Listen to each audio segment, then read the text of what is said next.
L'amour, lorsqu'il traverse l'esprit moderne, est souvent mesuré par la fréquence des messages, la rapidité des réponses et les symboles visibles d'attention. Pourtant, la psyché ne fonctionne pas selon les horloges numériques. Dans les couches plus profondes de l'âme humaine, l'affection se révèle en silence, souvent de manière qui échappe à toute performance consciente. Ce qui unit vraiment une personne à une autre n'est pas toujours dit et rarement annoncé. Cela se meut sous la langue, sous l'habitude, sous l'attente sociale.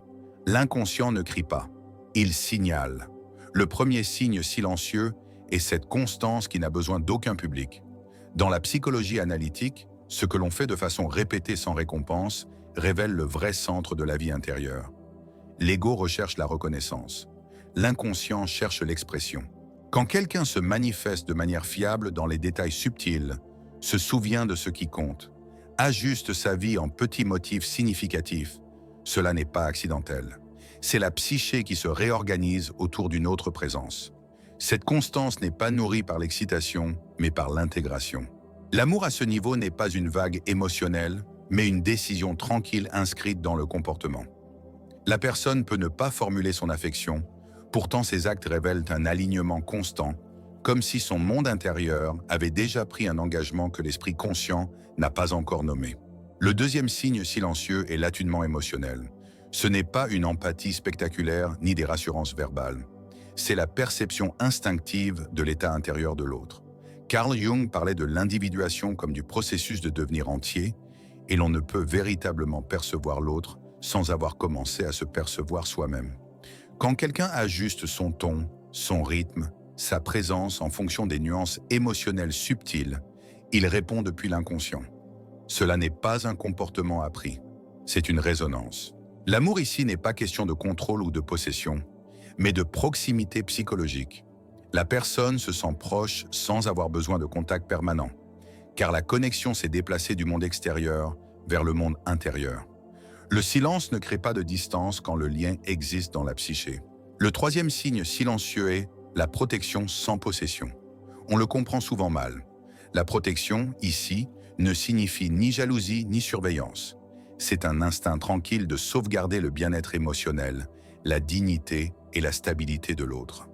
En termes jungiens, cela reflète l'activation mature de l'animus ou de l'anima, où le soin remplace la domination.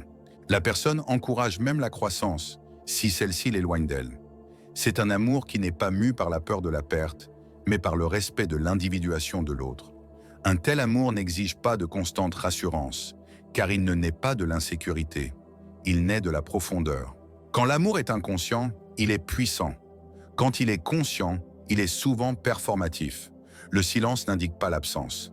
Il indique souvent quelque chose de trop enraciné pour avoir besoin de preuves. L'esprit moderne a été entraîné à chercher le bruit, mais l'âme écoute les motifs. L'amour qui vit dans l'inconscient remodèle le comportement, la perception et les priorités bien avant d'atteindre le langage. Et quand il est enfin prononcé, il a déjà été vécu. La constance qui surgit sans public est l'une des expressions les plus claires de l'amour inconscient, car elle contourne la performance et s'inscrit directement dans le comportement. Dans la psychologie jungienne, l'ego est la partie de la psyché qui veut être vue, validée, renvoyée en miroir par les autres. Il prospère sur la réaction, il cherche la confirmation. Quand quelqu'un n'agit que lorsqu'il est observé, loué ou rassuré, ses actes appartiennent largement à l'ego. Mais quand le comportement se poursuit dans le silence, sans récompense immédiate, sans reconnaissance et sans certitude de réponse, il n'appartient plus à l'ego seul. Il appartient aux couches plus profondes de la psyché, là où se forme la véritable orientation. L'amour qui s'exprime par la constance plutôt que par la communication ne cherche pas à convaincre quiconque de son existence. Il est simplement vécu. L'inconscient n'argumente ni n'annonce. Il se révèle par des motifs qui se répètent dans le temps. Jung insistait sur le fait que l'inconscient parle par des symboles et des habitudes, non par des déclarations. Quand une personne fait constamment de la place, ajuste ses routines, se souvient des détails et aligne sa vie intérieure autour d'une autre présence sans en faire un spectacle, c'est la psyché qui se réorganise lentement. Ce comportement surprend souvent la personne elle-même. Elle ne le nomme pas forcément amour. Elle ne le rationalise pas. Pourtant, sa vie commence à s'incliner subtilement dans une direction. Les priorités se déplacent en silence. l'énergie s'écoule toujours vers le même lieu. Ce n'est pas l'infatuation qui brûle intensément et exige l'expression. C'est quelque chose de plus lent, de plus profond, ancré dans une gravité psychique plutôt que dans l'émotion. Dans la culture moderne, la communication est souvent confondue avec la connexion. Les messages fréquents passent pour preuve de soin, tandis que le silence est interprété comme absence. Pourtant, la psyché ne mesure pas l'attachement à la fréquence. Elle le mesure à l'intégration. Quand une autre personne devient intégrée à l'inconscient, elle n'est plus vécue comme extérieure. Elle est portée intérieurement. C'est pourquoi le silence ne dissout pas le lien. La relation continue à l'intérieur. Jung décrirait cela comme une forme d'introjection psychique où l'image de l'autre devient partie du monde intérieur. Une fois cela arrivé, les rassurances extérieures deviennent moins urgentes car la connexion ne dépend plus d'une stimulation constante. La constance sans public révèle aussi la maturité. L'attachement immature cherche l'immédiateté et la réaction. Il veut ressentir quelque chose tout de suite. L'attachement mature tolère le délai, l'ambiguïté et le silence, car il n'est pas seulement alimenté par l'anxiété. Quand quelqu'un continue à montrer du soin de manière qui ne garantisse pas de réponse, il n'agit pas pour apaiser sa peur. Il agit à partir d'un alignement intérieur qui existe déjà. C'est important, car l'amour enraciné dans la peur est bruyant, agité et exigeant. L'amour enraciné dans un engagement inconscient est tranquille, stable et souvent invisible. Jung croyait que ce que nous faisons de façon répétée révèle ce que nous valorisons vraiment, indépendamment de ce que nous disons. Les mots appartiennent à l'esprit conscient, qui peut tromper les autres et lui-même. Le comportement, surtout quand personne ne regarde, appartient à l'inconscient. Quand quelqu'un protège constamment du temps, de l'énergie ou de l'espace émotionnel pour une autre personne, même quand ce serait plus facile de ne pas le faire, cela signale que sa psyché a déjà attribué une importance. L'importance dans l'inconscient n'est pas logique. Elle est instinctive. Elle surgit comme un sentiment de nécessité plutôt que de choix. La personne ne pense pas « je devrais faire cela ». Elle le fait, simplement. Cette forme de constance paraît souvent ordinaire en surface. Elle ne semble pas romantique. Elle ne paraît pas dramatique. C'est précisément pourquoi elle passe si souvent inaperçue. L'ego veut des feux d'artifice. L'inconscient construit des fondations. L'amour qui vit dans la constance ne monte pas en flèche pour s'effondrer ensuite. Il s'installe. Il devient partie intégrante de la structure de la vie quotidienne. Et parce qu'il manque d'intensité, on le confond souvent avec de l'indifférence. Or, l'indifférence n'exige aucun effort. La constance, si. Il y a aussi une distinction importante entre l'obligation et l'engagement inconscient. L'obligation est lourde et ressentie avec amertume. Elle s'accompagne d'une résistance intérieure. L'engagement inconscient, lui, paraît naturel même quand il demande de l'effort. Cet effort ne ressemble pas à un sacrifice. Il ressemble à un alignement.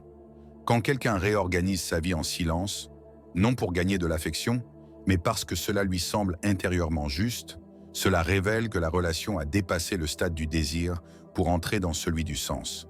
Jung décrivait le sens comme le plus profond moteur de la psyché. Le désir cherche la satisfaction. Le sens cherche la cohérence.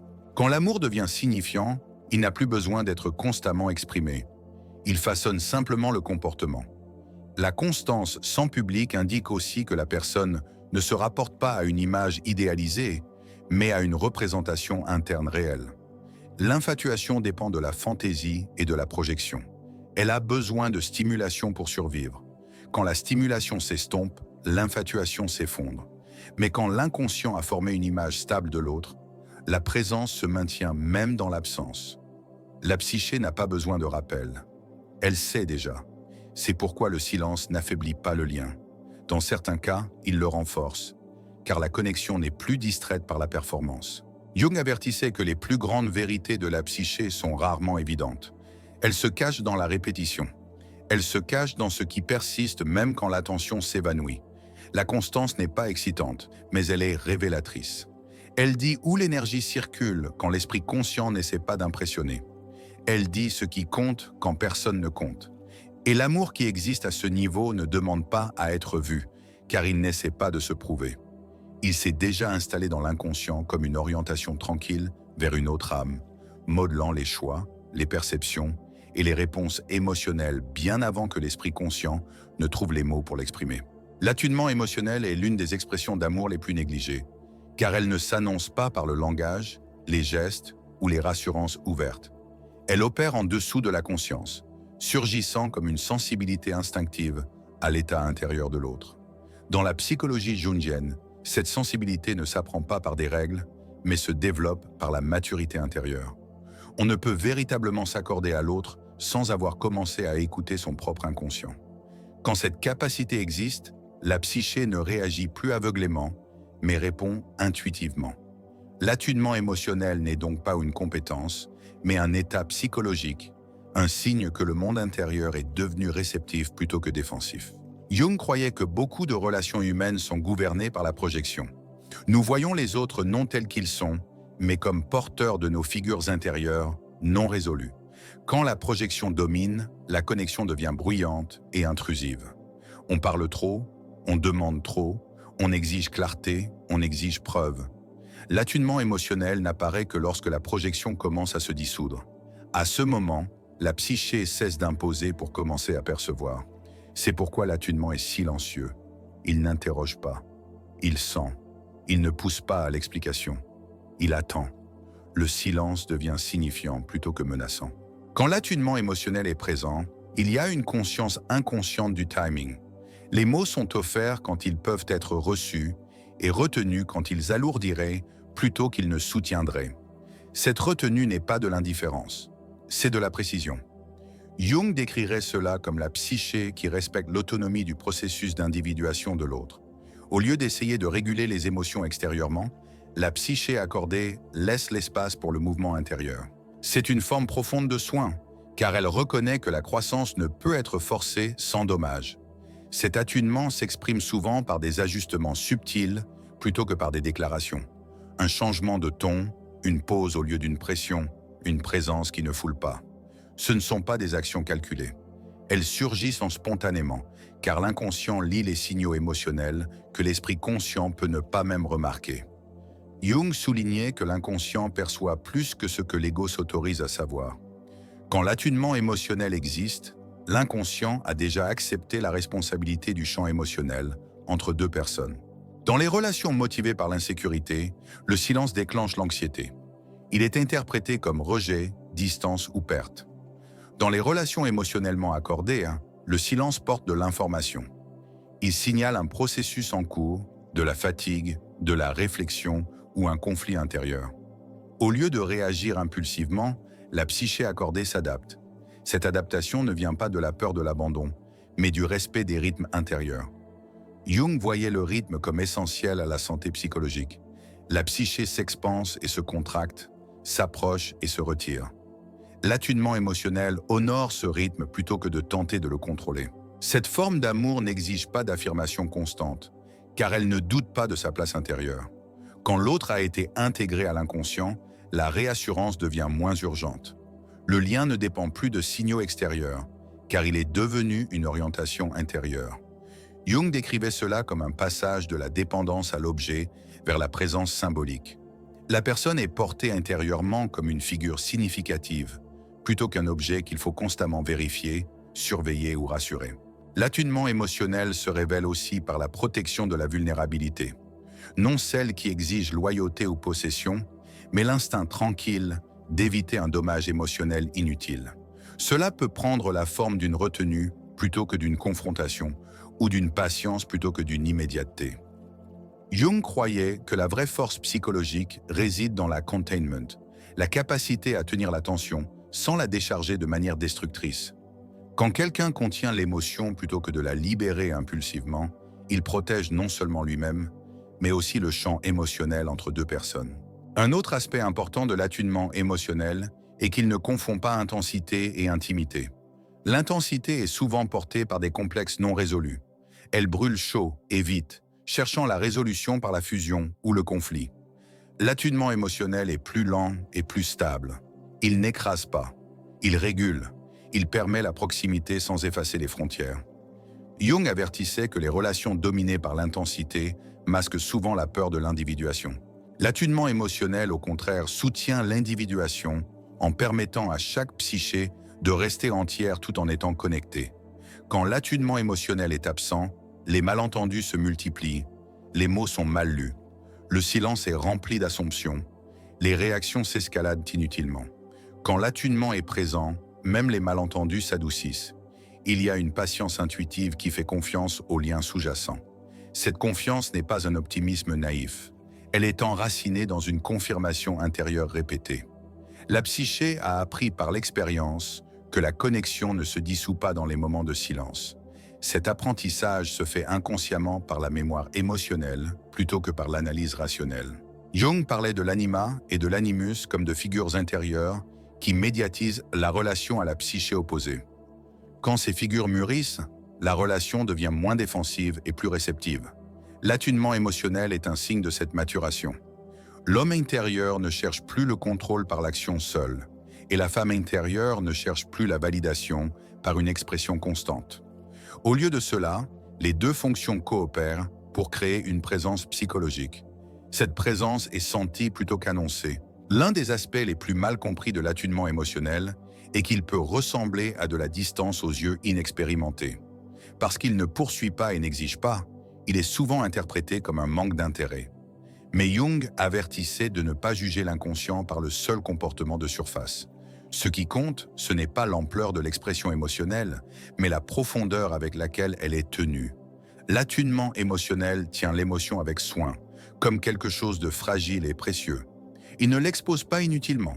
Ce type d'amour ne cherche pas à résoudre tout par la conversation. Il comprend que toutes les émotions n'ont pas besoin d'être articulées immédiatement. Certaines ont besoin de temps. Certaines ont besoin de silence. Certaines ont besoin de se déployer intérieurement avant de pouvoir être partagées sans distorsion. L'attunement émotionnel respecte ce processus. Il ne se précipite pas vers l'intuition. Il attend l'intégration. Jung estimait que l'intuition forcée trop tôt devient intellectualisation plutôt que transformation. Lorsque l'accord émotionnel existe, la psyché réagit davantage au changement d'énergie qu'aux mots. Un changement d'humeur est perçu avant d'être exprimé. Le retrait est senti avant d'être expliqué. La joie est ressentie avant d'être dite. Cette sensibilité ne génère pas d'anxiété, car elle n'est pas utilisée pour contrôler. Elle sert à comprendre. Le contrôle recherche la certitude. La compréhension accepte l'ambiguïté. L'accord émotionnel choisit la compréhension. À son niveau le plus profond, l'accord émotionnel reflète un amour qui a dépassé le besoin d'être constamment confirmé. Il s'enracine dans l'alignement intérieur plutôt que dans la réassurance extérieure. Le lien persiste même quand la communication s'interrompt, car il a déjà pris forme dans l'inconscient.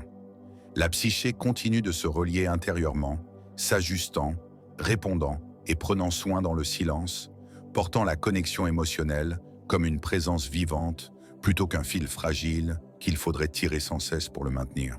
La protection sans possession est l'une des expressions d'amour les plus mal comprises, car la psychologie moderne confond souvent le soin avec le contrôle.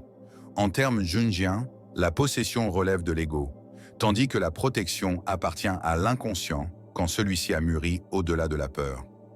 L'ego protège pour posséder, pour sécuriser, pour empêcher la perte. L'inconscient protège pour préserver le sens. Lorsque la protection surgit sans besoin de dominer, de surveiller ou de revendiquer, cela signale que l'amour a dépassé l'anxiété pour entrer dans la profondeur. Cette protection est calme, souvent invisible, et rarement reconnue comme amour, car elle ne s'annonce pas par la jalousie, les exigences ou la présence constante. Jung avertissait que l'amour contaminé par la peur devient rapidement pouvoir. Quand la peur pénètre la psyché, l'ego tente de se stabiliser en contrôlant le monde extérieur. Dans les relations, cela se manifeste par la surveillance, l'insistance sur la proximité ou le besoin incessant de réassurance. La protection ancrée dans la peur porte toujours une tension. Elle est agitée, elle observe de près, elle réagit vite. La protection enracinée dans l'amour inconscient est différente. Elle est sereine, elle ne plane pas, elle n'intervient pas inutilement. Elle fait confiance aux liens intérieurs plus qu'aux conditions extérieures. Cette forme de protection se manifeste comme un désir instinctif de préserver le bien-être émotionnel plutôt que de restreindre la liberté. Elle peut s'exprimer par la retenue, par le choix du silence au lieu de l'argument, par l'octroi d'espace au lieu de l'exigence d'explication. La personne ne pense pas « je dois protéger ». L'impulsion surgit naturellement comme un réflexe de soin. Jung décrirait cela comme la psyché répondant symboliquement plutôt que stratégiquement. L'autre n'est plus perçu comme un objet à gérer, mais comme une figure intérieure significative dont l'intégrité importe. La protection sans possession reflète aussi un profond respect de l'individuation. Jung considérait que la tâche ultime de tout être humain est de devenir entier, non de fusionner avec un autre. Quand l'amour interfère avec l'individuation, il devient destructeur, même s'il est émotionnellement intense. Quand l'amour soutient l'individuation, il devient générateur. La protection sous cette forme mature ne bloque pas la croissance. Même quand la croissance crée de la distance, elle ne sabote pas l'indépendance pour préserver la proximité. Au contraire, elle protège les conditions psychologiques nécessaires pour que l'autre reste lui-même. C'est pourquoi une telle protection peut paraître paradoxale. Elle peut consister à reculer plutôt qu'à intervenir, à permettre le malaise plutôt qu'à secourir, à faire confiance à la force de l'autre plutôt qu'à renforcer la dépendance. À une perspective égocentrée, cela ressemble à du détachement. À l'inconscient, c'est du respect. Jung soulignait que le respect est l'une des formes d'amour les plus élevées, car il reconnaît l'autonomie de l'autre psyché. La protection sans possession se manifeste aussi comme contenance émotionnelle. Au lieu de décharger l'anxiété par la confrontation ou l'accusation, la psyché retient la tension intérieurement. Jung décrivait la contenance comme une fonction psychologique cruciale. Quand la tension est contenue, la transformation devient possible. Quand elle est déchargée prématurément, elle devient conflit. Une personne qui protège sans posséder absorbe souvent la tension émotionnelle en silence, non pour réprimer la vérité, mais pour éviter un mal inutile. Cela ne signifie pas l'évitement. Cela signifie le timing. Cela signifie le discernement. Cela signifie la compréhension que toute émotion n'a pas besoin d'être exprimée immédiatement. Un autre aspect de cette protection est le refus d'exploiter la vulnérabilité. Quand on connaît les peurs, les blessures ou les insécurités de l'autre, l'ego est tenté d'utiliser cette connaissance pour influencer ou exercer un levier. La protection sans possession fait l'inverse. Elle garde ses vulnérabilités avec soin, même dans les moments de frustration ou de distance. Jung estimait que l'abus de l'intuition psychologique est l'une des formes de trahison les plus dommageables. Quand quelqu'un protège le monde intérieur de l'autre, même sans rien y gagner, cela révèle un amour qui a transcendé l'intérêt personnel. Cette protection explique aussi l'absence de vérification constante, de messages incessants ou d'exigences d'explication. La psyché ne panique pas face à l'absence, car elle n'assimile pas la distance au danger. Le lien inconscient reste intact même quand la connexion extérieure s'interrompt. La protection ici n'est pas une affaire de proximité à tout prix. Elle consiste à veiller à ce que la connexion, proche ou lointaine, ne devienne pas toxique, humiliante ou destructrice. Jung parlait de l'ombre, c'est partie de la psyché que nous refusons de voir. Dans les relations immatures, l'ombre est souvent projetée sur l'autre, entraînant blâme, suspicion et contrôle. La protection sans possession exige l'intégration de l'ombre. L'individu reconnaît ses propres peurs, insécurités et impulsions et en assume la responsabilité plutôt que de les projeter vers l'extérieur. Ce travail intérieur permet à la protection d'émerger sans contrôle, car la menace n'est plus imaginée comme uniquement externe. Un tel amour n'est pas bruyant, car il n'a pas besoin de rivaliser. Il n'exige pas de test de loyauté. Il ne provoque pas la jalousie pour se sentir en sécurité. Il n'insiste pas sur l'affirmation constante. Au contraire, il s'exprime par des décisions silencieuses qui privilégient la sécurité émotionnelle plutôt que la satisfaction de l'ego. La personne choisit de ne pas dire ce qui blesserait. Elle choisit la patience plutôt que l'insistance. Elle choisit la dignité plutôt que la victoire. Ces choix passent moins souvent inaperçus, mais ils ne sont pas accidentels. Ils reflètent une hiérarchie intérieure où le bien-être du lien compte plus que la gratification immédiate. La protection sans possession se voit aussi dans l'approche du conflit. Au lieu de chercher à gagner ou à dominer, la psyché vise à préserver la connexion sans effacer la différence. Jung croyait que la tension entre les opposés est nécessaire à la croissance. L'amour mature n'élimine pas la tension, il la contient. La protection, en ce sens, est la volonté de rester psychologiquement présent, même en l'absence d'accord. Elle ne menace pas de retrait comme punition. Elle n'utilise pas le silence comme arme. Le silence, quand il apparaît, est un espace plutôt qu'un contrôle. Cette forme d'amour passe souvent inaperçue, car elle ne correspond pas au récit culturel de la passion. Il n'y a pas de drame, pas de possessivité, pas d'urgence. Pourtant, Jung avertissait que le drame signale souvent des complexes non résolus plutôt que de la profondeur. L'amour qui protège sans posséder n'est pas alimenté par la compulsion. Il est guidé par la clarté intérieure. Il ne confond pas attachement et identité. L'autre n'est pas nécessaire pour compléter le soi. Il est valorisé comme un centre de sens séparé. À son niveau le plus profond, la protection sans possession révèle que l'amour est devenu une éthique intérieure plutôt qu'une quête externe. La psyché agit pour préserver l'autre même quand aucune récompense n'est visible. C'est un amour qui ne négocie pas. Il ne marchande pas l'affection. Il ne cherche pas de preuves. Il agit simplement en accord avec ce qui lui semble juste intérieurement. Jung croyait que lorsque le comportement s'aligne sur le soi plutôt que sur l'ego, il porte une autorité tranquille. Cela semble apaisé. Cela ne plaide pas pour sa légitimité. Un tel amour n'a pas besoin d'expression constante car il n'est pas fragile. Il ne craint pas la perte parce qu'il n'essaie pas d'emprisonner ce qu'il valorise. Il comprend que ce qui est véritablement significatif ne peut être possédé, seulement protégé en lui permettant de rester entier. Ce que ces signes silencieux révèlent n'est pas un manque de sentiment, mais une profondeur différente du sentiment, une qui ne vit pas à la surface du comportement, mais dans la structure même de la psyché. La pensée moderne a habitué les gens à associer l'amour à la visibilité, à la rapidité et à la réassurance. Pourtant, l'inconscient obéit à des lois entièrement différentes. Il valorise la continuité plutôt que l'intensité, la présence plutôt que la performance et le sens plutôt que l'exhibition. Quand l'amour est descendu dans cette couche plus profonde, il n'a plus besoin de s'annoncer par une communication incessante, car il est déjà tissé dans la perception, le choix et l'orientation intérieure. Carl Jung enseignait que les forces les plus puissantes dans la vie humaine sont rarement les plus évidentes. Elles agissent en silence, façonnant le destin de l'intérieur. L'amour qui s'exprime silencieusement n'évite pas la connexion. Il a dépassé le besoin de prouver la connexion.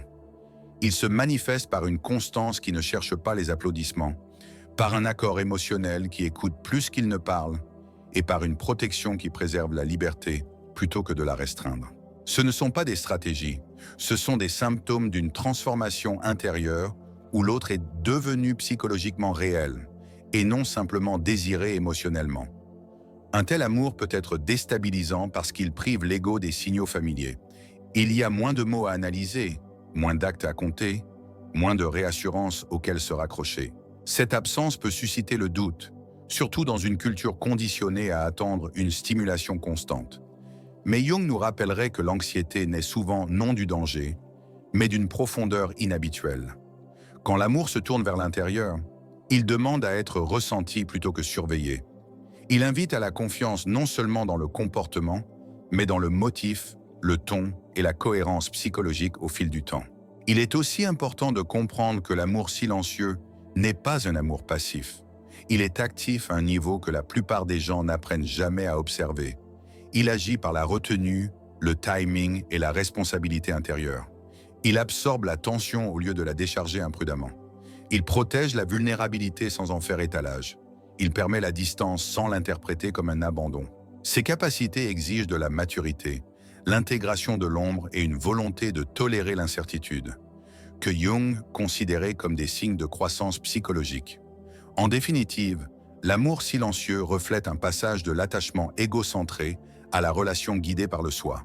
L'ego demande « Suis-je choisi en ce moment ?» Le soi demande « Cette connexion est-elle significative et alignée sur la vérité ?» Quand l'amour répond à la seconde question, il ne panique plus face au silence, ni n'a besoin de confirmation constante pour survivre. Il devient quelque chose de plus stable, de plus calme et de plus durable, quelque chose qui vit non dans les messages ou les déclarations, mais dans les décisions invisibles qui façonnent la manière dont on porte un autre être humain au fond de son âme.